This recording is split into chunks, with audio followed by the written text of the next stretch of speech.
ओम नमस्ते। संस्कृत व्याकरण के इस कालांश में आप सभी का स्वागत है। इस कालांश में कृदंत प्रत्ययों पर चर्चा करेंगे और इस परिचर्चा के अंतर्गत कृदंत प्रत्ययों का स्वरूप और एक बहुत ही विशिष्ट परिभाषा वा स्वरूपो स्त्रियाम,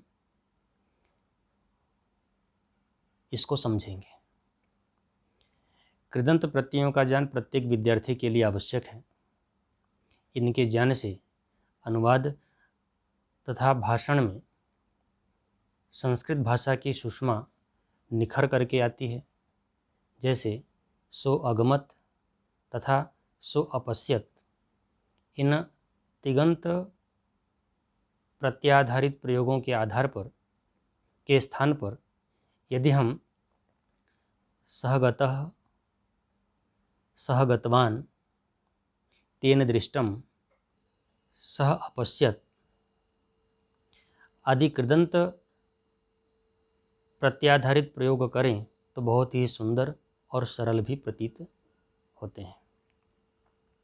संस्कृत साहित्य में हितोपदेश, पंचतंत्र और अनेक नाटक इन कृदंत प्रत्ययों के प्रयोग से भरे हुए हैं।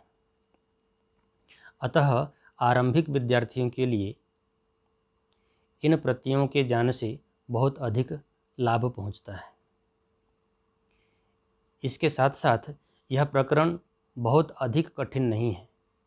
जैसे तिगंत प्रत्ययों को पढ़ते हुए या तिगंत प्रत्याधारित शब्दों को सिद्ध करते हुए अनेक सूत्रों से एक शब्द की सिद्धि होती है, उस तरह कृदंत प्रत्ययों में बहुत अधिक सूत्रों की आवश्यकता नहीं होती है, अपितु 3-4 सूत्रों के माध्यम से ही हम कृदंत प्रत्याधारित शब्दों की सिद्धि कर लेते हैं। अतः प्रयोग की दृष्टि से, अध्ययन की दृष्टि से भी यह प्रकरण अत्यंत सरल है।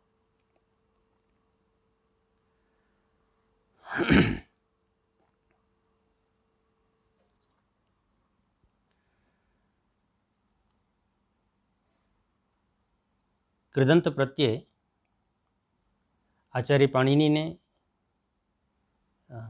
इन कृदंतों के स्वरूप को समझाने के लिए जिस सूत्र का निर्माण किया है वह सूत्र कृदतिंग है और यह तृतीय अध्याय के प्रथम पाद के 93 सूत्र संख्या पर है। इस सूत्र का यदि पद विच्छेद किया जाए तो इसमें 2 पद हैं। प्रथम पद जो है कृत है, जो प्रथमा विभक्ति का एक वचन है। द्वितीय पद अतिंग है, जो प्रथमा विभक्ति का एक वचन है। इस सूत्र की यदि वृत्ति देखते हैं तो वृत्ति के रूप में यहाँ पर यह है कि अस्मिन् धात्वाधिकारे तिंग वर्जितः प्रत्ययः कृत संज्ञकः भवति, कि इस धात्वाधिकार में तिंग को छोड़ करके, सूत्र के अंदर अतिंग पद है, अतः तिंग वर्जितः प्रत्ययः कृत संज्ञकः भवति, कि तिंग को छोड़ करके यानी तिंग प्रत्ययों के अंतर्गत जो प्रत्यय आते हैं उन प्रत्ययों को छोड़ करके, जैसे तिप तस झी सिप तस थ मिप वस मस ता ताम झ था साथाम ध्वम इट वहिंग महिंग, इन प्रत्ययों को छोड़ करके जो प्रत्यय हैं और धातु के अधिकार में आते हैं वे प्रत्यय कृत संज्ञक कहलाते हैं। कृत का शाब्दिक अर्थ है करने वाला, अर्थात करोति इति कृत। इस सूत्र के अंतर्गत या यह सूत्र जिस धातु के अंतर्गत आता है उसके स्वरूप को भी यहाँ पर जानेंगे।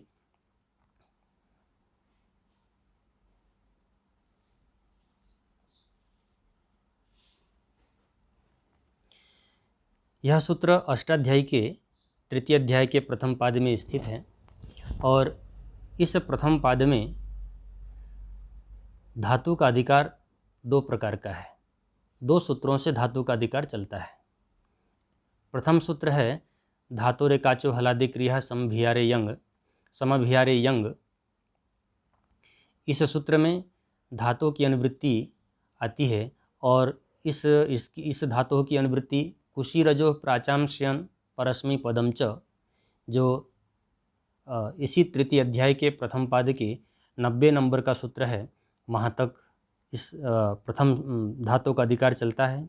और द्वितीय धातु का अधिकार धातु हो, जो सूत्र संख्या के रूप में यदि हम देखें तो तृतीय अध्याय के प्रथम पाद के 91 नंबर का सूत्र है यह। और इस धातु का अधिकार इस संपूर्ण अध्याय पर्यंत, अर्थात इस अध्याय के तृतीय अध्याय के चतुर्थ पाद की समाप्ति पर्यंत तक जाता है। अब हमें यह देखना है कि कृदतिंग सूत्र से कि तिंग धातु के अधिकार में आने वाले तिंग भिन्न जो प्रत्यय हैं, अब यहाँ धातु का अधिकार कौन सा है यह जानना है।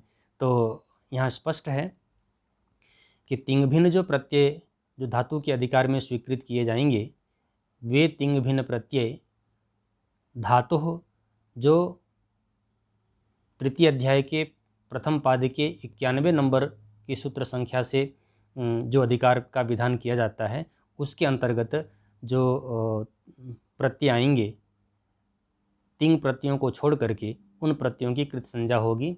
अर्थात प्रथम जो अधिकार चल रहा धातु रेकाचो हलादि क्रिया समभिहारे यंग, इस सूत्र से जो धातु का अधिकार चल रहा है उसके अंतर्गत आने वाले प्रत्ययों की कृदंत संज्ञा नहीं है। तो यहाँ हमें यह ध्यान रखना है कि द्वितीय धातु के अधिकार में आने वाले जो तिंग भिन्न प्रत्यय हैं, उन प्रत्ययों को हम कृदंत बोलते हैं। और कृत प्रत्यय अंत में होने के कारण इस प्रकरण को हम कृदंत प्रकरण के रूप में जानते हैं। इन प्रत्ययों का प्रयोजन क्या है? तो आचार्य वहाँ पर कर्तृकृत तयोरेव कृत्यक्त खलर्था आदि सूत्रों का विधान करते हुए वे बताते हैं कि कृत प्रत्ययों के अर्थ का निर्देश करना इन सूत्रों का प्रयोजन है। तथा कृत तद्धित समासाश्च, इस सूत्र के द्वारा इन कृदंत शब्दों की प्रातिपदिक संज्ञा का विधान करना भी है। प्रातिपदिक संज्ञा का फल क्या प्राप्त होता है? तो प्रातिपदिक संज्ञा के कारण ही इन कृदंत शब्दों से सुप प्रत्ययों की उत्पत्ति होती है। और जैसा कि हम जानते हैं कि संस्कृत व्याकरण का या संस्कृत में हम उन्हीं शब्दों का प्रयोग करते हैं जो पद की दृष्टि से समर्थ होते हैं। यदि वह पद नहीं हैं तो हम उनका प्रयोग नहीं करते हैं। अपदम न प्रयुंजीत। अतः पद को बनाने के लिए, किसी शब्द को पद संज्ञा करने के लिए हमें वहाँ पर सुप अथवा तिंग प्रत्ययों की उत्पत्ति करनी होती है। और सुप्तिंगंतम पदम कि सुप जिसके अंत में है, तिंग जिनके अंत में है, उन प्रत्ययों को हम पद स्वीकारते हैं और इन्हीं पदों का प्रयोग हम वाक्यों के अंदर करते हैं। इन कृदंत प्रत्ययों में जो कृदंत अव्यय हैं उनसे परे भी सुप प्रत्ययों की उत्पत्ति होगी। और उन सुप प्रत्ययों की अव्ययादाप सुपः, इस सूत्र से हम लुक कर देंगे। और लुक किसे कहते हैं तो आप यह जानते ही हैं कि प्रत्यय से लुक स्लु लुपः, कि प्रत्यय के अदर्शन की लुक स्लु और लुप संज्ञा होती है, जिससे इन अव्ययों से परे भी जो हम सुप प्रत्यय लाते हैं और उनका लुक करके हम उनको पद बनाते हैं, जिससे हम इनका वाक्य में प्रयोग कर सकें। यहाँ एक तथ्य विशेष का भी ध्यान रखना है कि यद्यपि ये कृदंत प्रत्यय धातुपरक प्रत्यय स्वीकार कर लिया जाता है, किंतु उन प्रत्ययों के प्रयोग से निष्पन्न जो शब्द रूप उपलब्ध होते हैं वे क्रियामूलक होते हुए भी क्रिया की कोटि में नहीं रखे जाते हैं। अर्थात यद्यपि हम इन कृदंत प्रत्ययों का प्रयोग धातुओं के साथ ही करते हैं और उनसे निर्मित शब्दों को हम धातु की कोटि में धातु क्रियामूलक होते हुए भी हम उनको धातुमूलक होते हुए भी हम उनको क्रिया की कोटि में नहीं रखते हैं।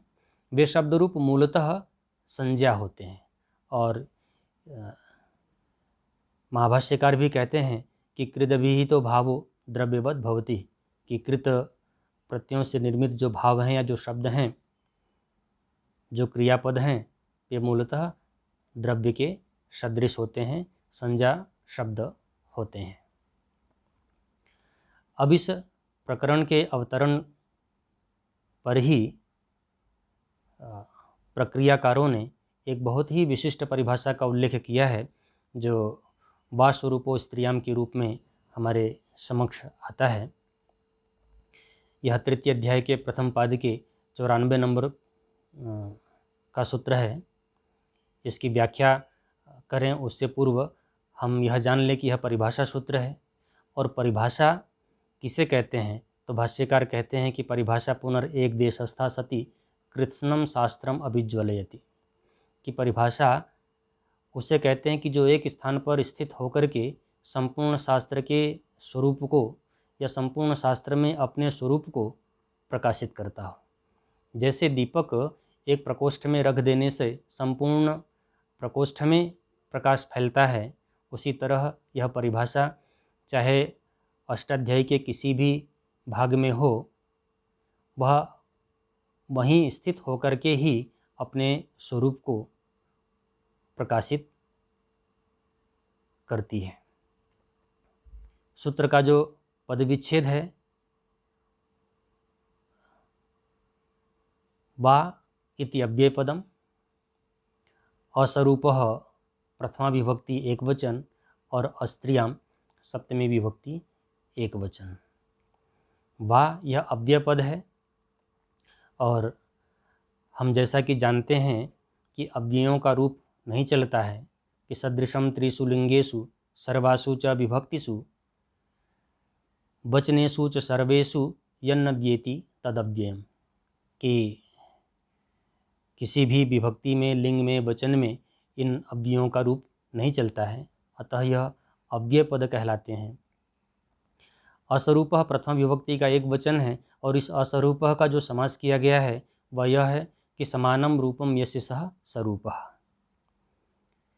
कि समान रूप है जिसका उसको स्वरूप बोलते हैं। अब यहाँ समान के साथ समास करते हुए समान का स्वभाव कैसे हुआ, समान का केवल स ही कैसे अवशिष्ट हुआ, तो एक सूत्र है, ज्योतिर्जनपद रात्रि नाभिनाम गोत्र रूप स्थान वर्ण वयो वचन बंधुसु, जो षष्ठ अध्याय के तृतीय पाद के 84 नंबर का सूत्र है। इस सूत्र से समान को स्वभाव आदेश हो गया है। यहाँ पर बहुब्रीहि समास है, और अब इसका हम नए समास करते हैं कि न स्वरूपः अस्वरूपः। सूत्र की वृत्ति इस प्रकार है कि अस्मिन् धात्वाधिकारे, यहाँ भी हमें यह ध्यान रखना है कि ये धातु का द्वितीय जो अधिकार है धातु सूत्र से उसी अधिकार की बात कही जा रही है कि अस्मिन् धात्वाधिकारे अस्वरूपोपवाद प्रत्यय उत्सर्गस्य बाधको भवति स्त्र्यधिकारोक्तम विना, कि इस धात्वाधिकार में असमान रूप वाला अपवाद प्रत्यय उत्सर्ग का बाधक विकल्प से होता है, परंतु यह बात स्त्र्यधिकार के प्रत्ययों में लागू नहीं होती है। इस सूत्र के स्वरूप को समझने का प्रयास करते हैं, और इस सूत्र में ये देखते हैं कि यहाँ पर उत्सर्ग और अपवाद ये दो विशिष्ट पारिभाषिक शब्द हैं, जिनका अर्थ है उत्सर्गः सामान्य नियमः, अपवादः विशेष नियमः। कि उत्सर्ग हम सामान्य नियम को के रूप में जानते हैं, और अपवाद को विशेष नियम के रूप में जानते हैं।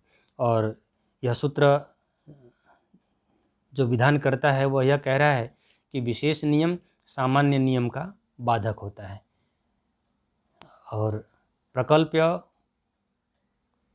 चापवाद विषयम तत उत्सर्गो भी निविशते, कि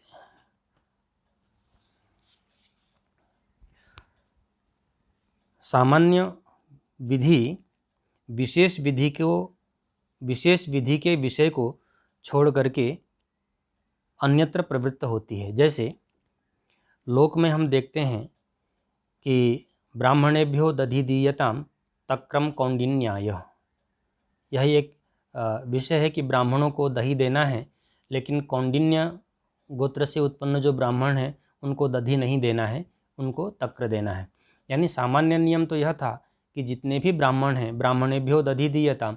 जब यह नियम आया तो सामान्य रूप से जितने भी ब्राह्मण हैं, चाहे वो किसी भी गोत्र में उत्पन्न होने वाले हैं, उन सभी ब्राह्मणों को हमें दही देने का कार्य करना था। किंतु एक विशेष नियम यह आ गया कि कुंडिन गोत्र जो ब्राह्मण हैं उनको दही नहीं देना है, उनको केवल मठा देना है। तो यहाँ पर यह विशेष नियम, इस विशेष नियम ने सामान्य नियम के रूप में जो दधि दान था उसको बाध करके तक्र दान का विधान कर दिया। अर्थात ब्राह्मण मात्र को दही दिया जाए और कुंडिन गोत्रज ब्राह्मण को तक्र मठा दिया जाए। ऐसा कहने पर सामान्य विधि से प्राप्त दधिदान विशेष विहित तक्रदान से बाधित हो जाता है। अर्थात दही सभी ब्राह्मणों को देना था, लेकिन जब कुंडिन गोत्रज ब्राह्मण आए तो उनको दधी न दे करके उनके लिए तक्रदान का विधान कर दिया। अब हम इस परिभाषा के संदर्भ में पाणिनि के सूत्रों के अर्थ में हम इनको देखेंगे, सूत्रों के प्रसंग में इनको हम देखें, इस परिभाषा को देखेंगे कि उत्सर्ग रूपी जो सामान्य नियम है वह अपवाद रूपी विशेष नियम से किस प्रकार बाधित होता है। तो यहाँ एक प्रथम उदाहरण है, इसी प्रकरण का है, तव्य तव्य नियरः, जो यह विधान करता है कि धातु मात्र से तव्यत आदि प्रत्ययों का विधान करना चाहिए। अब इस सूत्र का अर्थ यह है कि प्रत्येक धातु से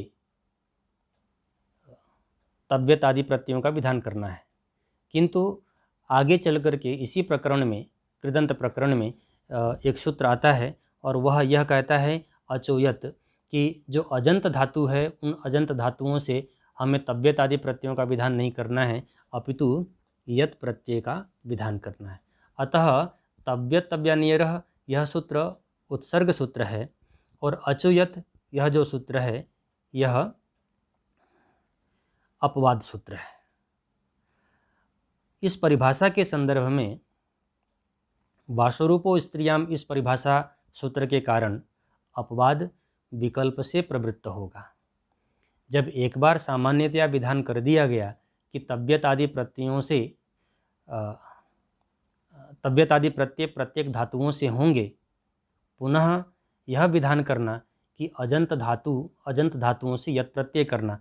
अब धातु मात्र में अजंत धातु भी आ जाती है, लेकिन अपवाद रूपी यह जो अजंत धातु है इसने तव्यत आदि प्रत्ययों को विकल्प से प्रवृत्त कराया। अर्थात एक पक्ष में तव्यत आदि प्रत्यय भी हो जाएंगे और द्वितीय पक्ष में इस परिभाषा के कारण यत प्रत्यय भी हो जाएगा। अतः जो रूप बनेंगे वे रूप हैं, यत प्रत्यय से जो निर्मित शब्द है वह चेयम बनेगा, तव्य से निर्मित जो शब्द है वह चेतव्य है और अनियर प्रत्यय से निर्मित जो शब्द है वह चयनीय है। इसी तरह जी धातु से भी यत प्रत्यय करके हम जेयम और तव्यत आदि प्रत्यय करके जेतव्यम और जयनीयम आदि बना लेंगे।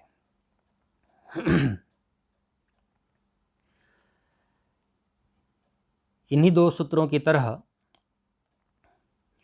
कि तव्यत तव्य और अनियर इन सामान्य प्रत्ययों का रि हल और ण्यत, इस सूत्र के साथ ण्यत प्रत्यय का भी अपवाद बनते हैं ये, पर यह अपवाद प्रकृत परिभाषा के कारण विकल्प से प्रवृत्त होंगे, यानी पक्ष में ण्यत प्रत्यय भी होगा और तव्यत आदि प्रत्यय भी हो जाएंगे।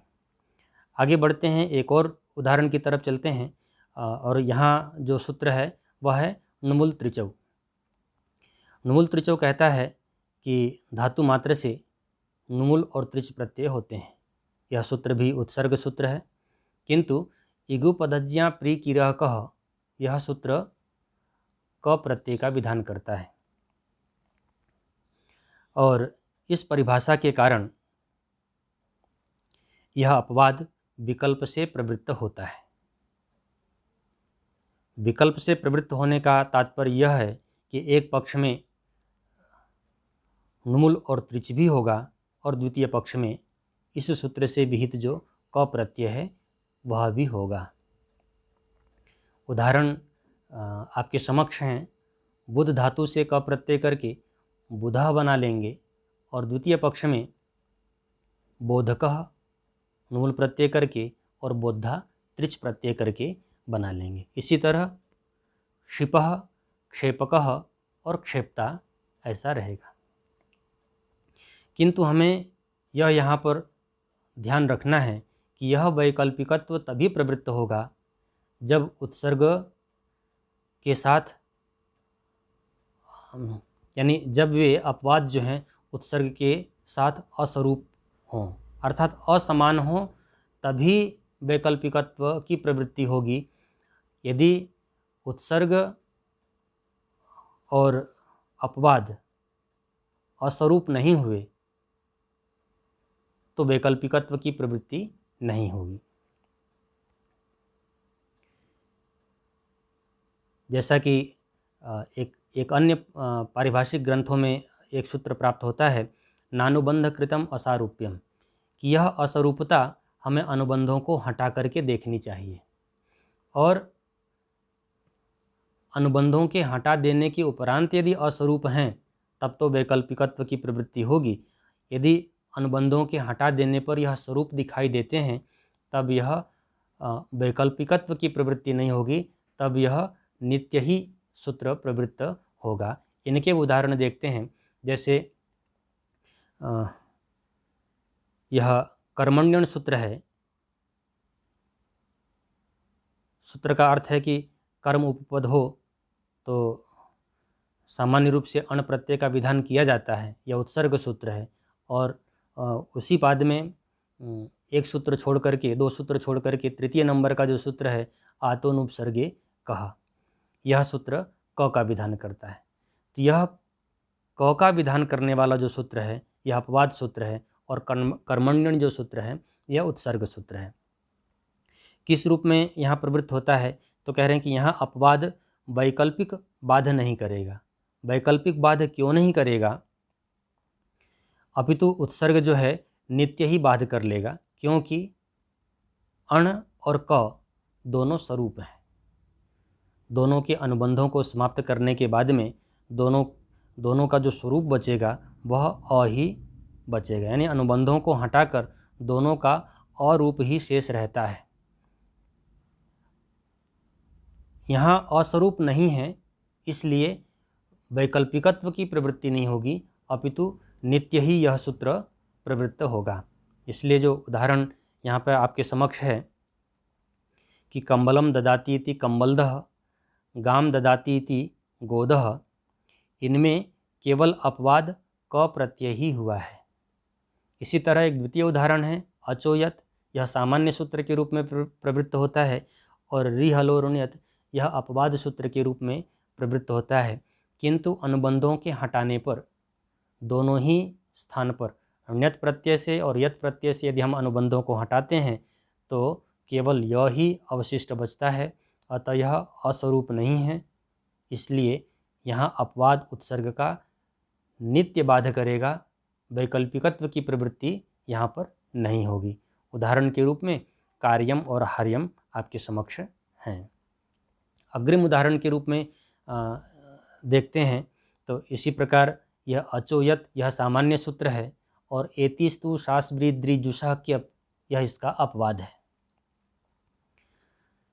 और जैसा कि हम जान रहे हैं कि यह वास्वरूपो स्त्रियाम की प्रवृत्ति तभी होगी जब वह अस्वरूप हो, और अस्वरूपता हम तब देखेंगे जब अनुबंधों को समाप्त करने के बाद ही अस्वरूप के अवस्था में बने रहें, तब उस वैकल्पिकत्व की प्रवृत्ति होगी। किंतु यहाँ पर क्यप और यत प्रत्यय के अनुबंधों को हटा देने के बाद में ये अस्वरूप नहीं है, अतः यहाँ अपवाद वैकल्पिकत्व के रूप में प्रवृत्त नहीं होगा, अपितु नित्य ही प्रवृत्त होगा, नित्य ही बाध कर देगा। तो इण धातु से क्यप प्रत्यय करके इत्यः, स्तु धातु से क्यप प्रत्यय करके स्तुत्यः और शास धातु से क्य प्रत्यय करके शिष्य, इसी तरह व्री द्रि जुष आदि से हम वृत्य, आदृत्य और जुष्य आदि प्रयोग बनाएंगे। एक अन्य भी उदाहरण यहाँ पर आपके समक्ष है, रिहलोरुण्यत और पोरोदुब्धात। यहाँ यह रिहलोरुण्यत का पोरोदुब्धात अपवाद है और ण्यत प्रत्यय और यत प्रत्यय दोनों ही अनुबंधों के समाप्त करने के बाद में अस्वरूप नहीं रहते हैं, अपितु स्वरूप बने रहते हैं। अतः अपवाद द्वारा उत्सर्ग का नित्य ही बाध होगा, वैकल्पिकत्व की प्रवृत्ति यहाँ पर भी नहीं होगी और हम लब धातु से यत प्रत्यय करके लभ्यम और रम्यम आदि रूप बनाएंगे। इस परिभाषा के संदर्भ में जो 3-4 बातें ध्यान रखनी है वे यह हैं कि यह परिभाषा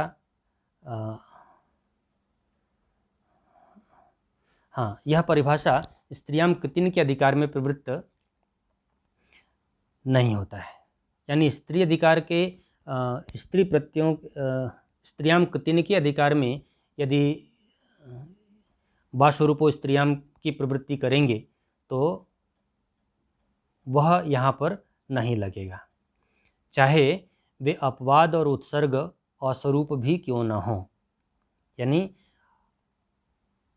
स्त्री प्रत्ययों स्त्रियाम कृतिन सूत्र के अधिकार में यदि ये प्रत्यय अपवाद और उत्सर्ग अस्वरूप अवस्था में होंगे तब भी इनकी प्रवृत्ति नहीं होगी।